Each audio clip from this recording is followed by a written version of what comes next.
पापड़,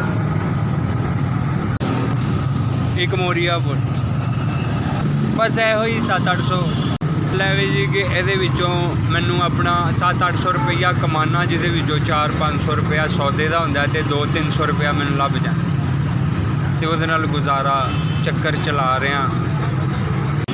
ਭੈਣ ਮਾੜਾ ਬੰਦਾ, ਕਦੀ ਰੋਟੀ ਪੂਰੀ ਹੁੰਦੀ ਕਦੀ ਨਹੀਂ ਹੁੰਦੀ, ਬਸ ਇਸੇ ਤਰ੍ਹਾਂ ਹੀ ਗੁਜ਼ਾਰਾ ਹੋ ਰਿਹਾ। ਹੋਰ ਕੋਈ ਗੱਲ ਨਹੀਂ, ਕਿਸੇ ਨੂੰ ਕੀ ਆਪਣਾ ਦੁੱਖ ਸੁਣਾਵੇਂ ਬੰਦਾ। बाकी सिस्टम ठीक है, अल्लाह माल रब करे।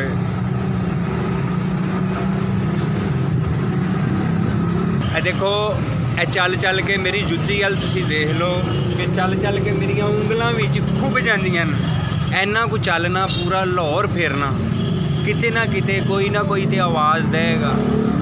और भाई जी गल है वे गैरतमंद बंदा, इज्जतदार, मेहनत करके रोटी खा रहे हैं, किसी दे अगे हथ नहीं भाई जी फैलाना तो ना दिल ही करता है। कई दा यार ठीक है, टुरे हुए हैं, कोई ना कोई तो रब सवाब लाएगा कितों ना कितों, उसदी आस ते टुरे हुए हैं।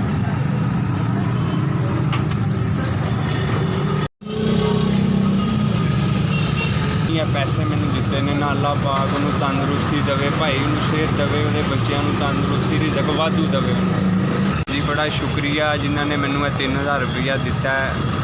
SBI की बड़ी मेहरबानी जी, जिन्होंने मेरे तक 3000 रुपया पहुँचाए, शुक्रिया।